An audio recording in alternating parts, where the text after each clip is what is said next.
نحمده ونصلي ونسلم على رسوله الكريم اما بعد فاعوذ باللہ من الشیطان الرجیم بسم اللہ الرحمن الرحیم۔ حمد و صلاۃ کے بعد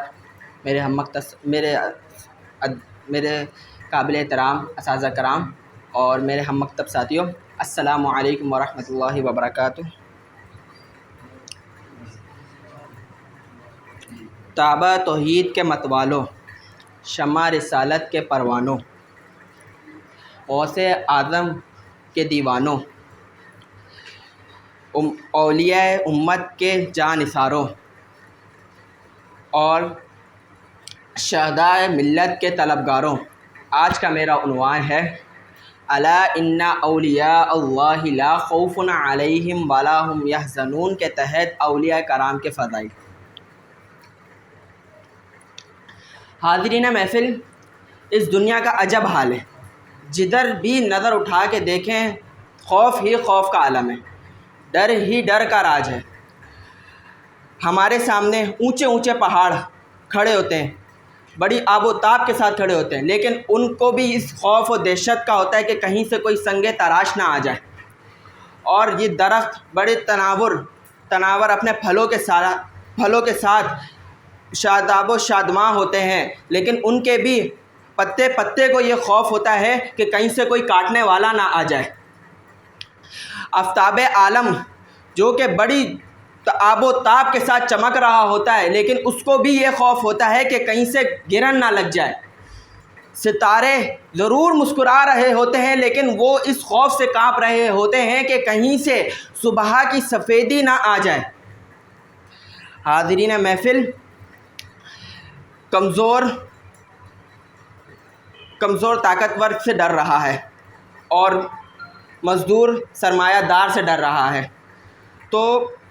یعنی الغرض اس دنیا میں جمادات و نباتات، حیوانات ہو یا فضائی کائنات،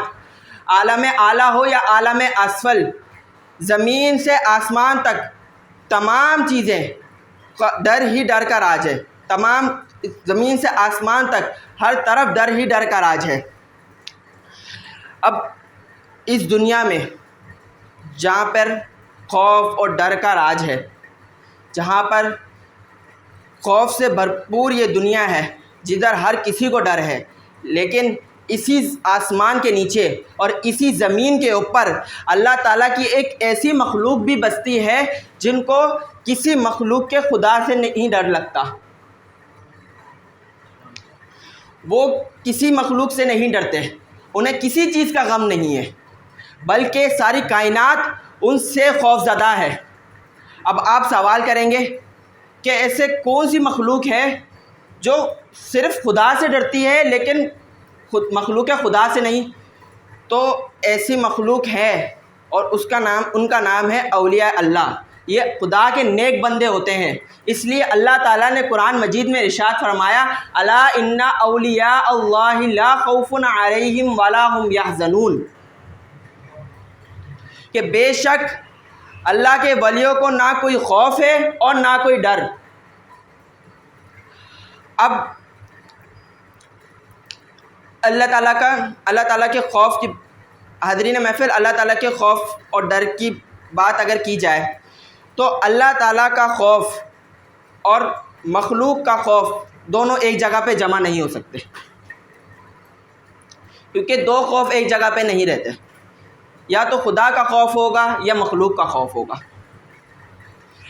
تو میں یہ دیکھتا ہوں کہ جس انسان کو اللہ سے نہیں ڈر لگتا، وہ ساری دنیا میں، پوری دنیا میں چھوٹی سے چھوٹی، بڑی سے بڑی، معمولی غیر معمولی ہر چیز سے ڈرتا ہے وہ۔ اور جس کو یعنی معلوم ہوتا ہے کہ جس کو یعنی خدا کا خوف سب سے بڑی طاقت ہے، اور اولیاء کرام کو کسی بھی چیز کا غم نہیں ہے، کیونکہ انسان کو غم اس وقت ہوتا ہے جب اس کو کوئی نعمت نہیں ملتی، اور دنیا کی سب سے بڑی نعمت خدا کا دیدار ہے، جو کہ اللہ تعالیٰ نے اولیاء کرام کو ہی عطا کیا ہے۔ پھر غم کس بات کا، پھر غم کس چیز کا؟ اس واقعے پہ شاعر کیا خوب کہتے ہیں کہ رسائی اہل دل کی جہاں تک، رسائی اہل دل کی ہے جہاں تک،